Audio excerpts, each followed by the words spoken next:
If you are Nigerian like myself, or you're raising Nigerian kids in the diaspora, you are aware of the shadow that follows us. And that shadow is the Yahoo boy narrative. It is a story that says that Nigerians are smart people, but unfortunately we only deploy our intellect for fraud or for criminal enterprises. That same narrative also says that we as people have accepted that success, even without integrity, is still success.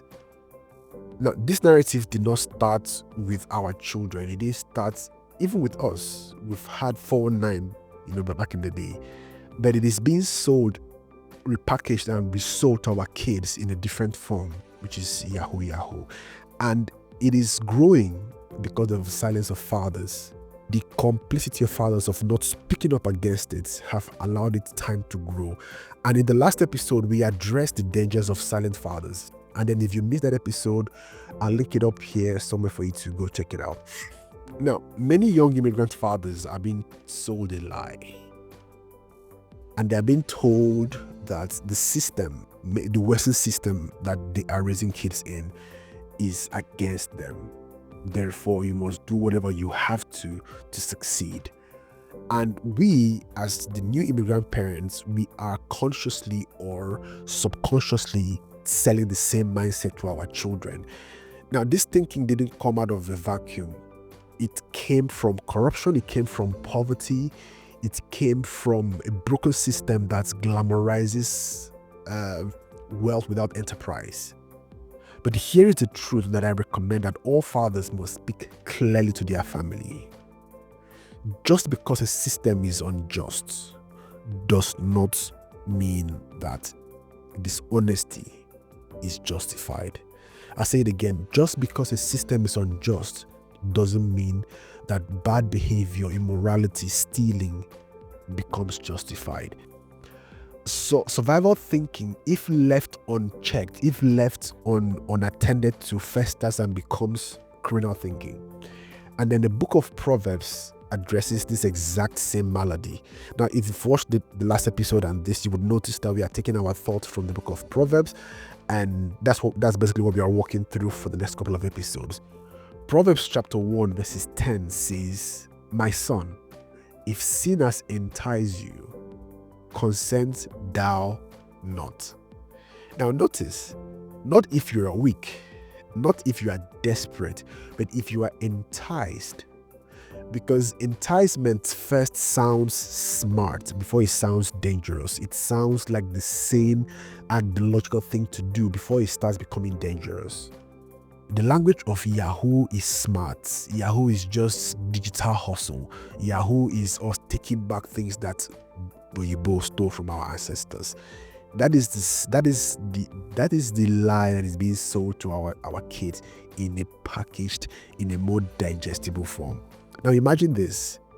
Imagine if you are a young person, you are educated, you are tech savvy, you are industrious, but you are unemployed or underemployed.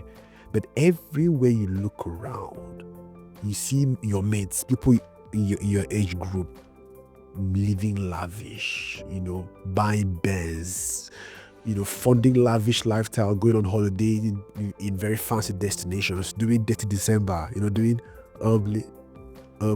But your heart of hearts, that these trips is not legit money, but you are still being pressed.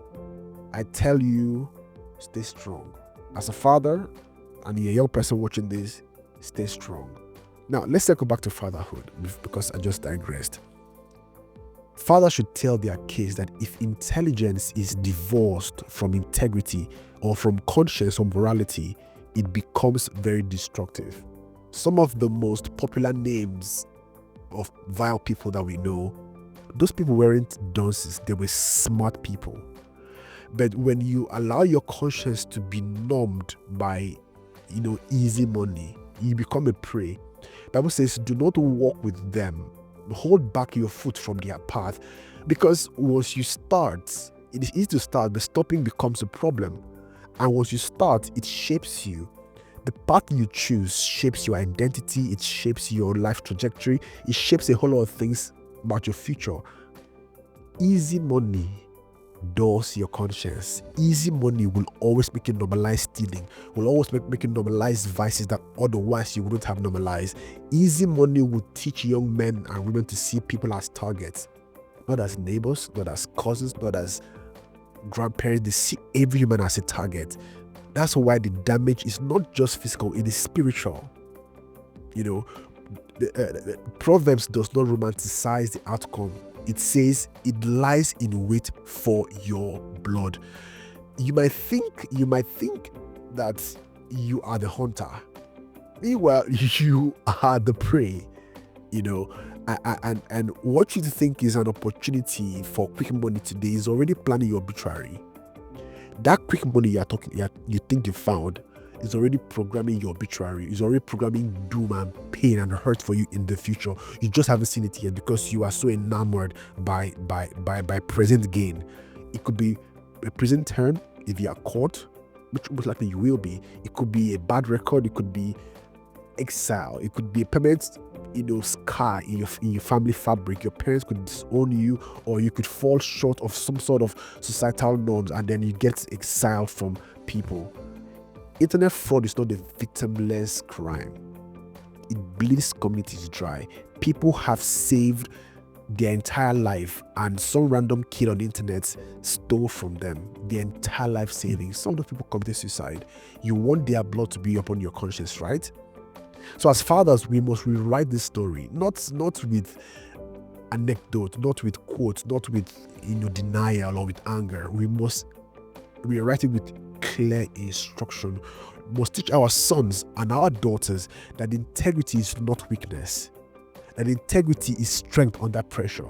We must teach our kids that slow progress is not failure, that even though it's slow progress is still progress. It is formation.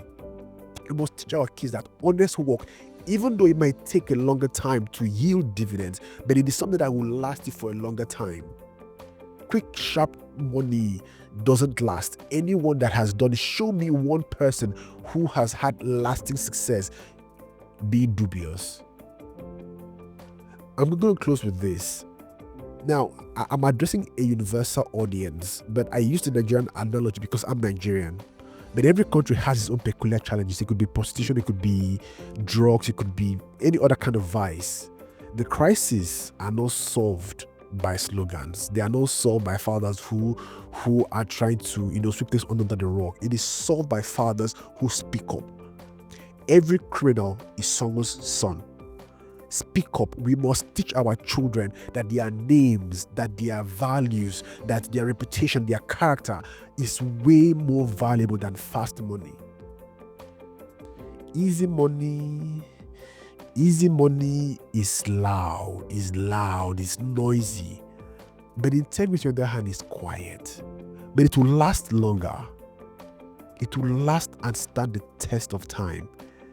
And if you're a father watching this, and you feel like you are losing your kids to the pressure of fast money, of internet fraud, or any other quick vices, I pray that God gives you wisdom to know how to recalibrate. I pray God gives you the strength to stand up and be the man of the house that you ought to have been. I pray for restoration. I pray for recovery. I hope we as fathers stand up before an entire generation is lost. I hope we do. Love and light.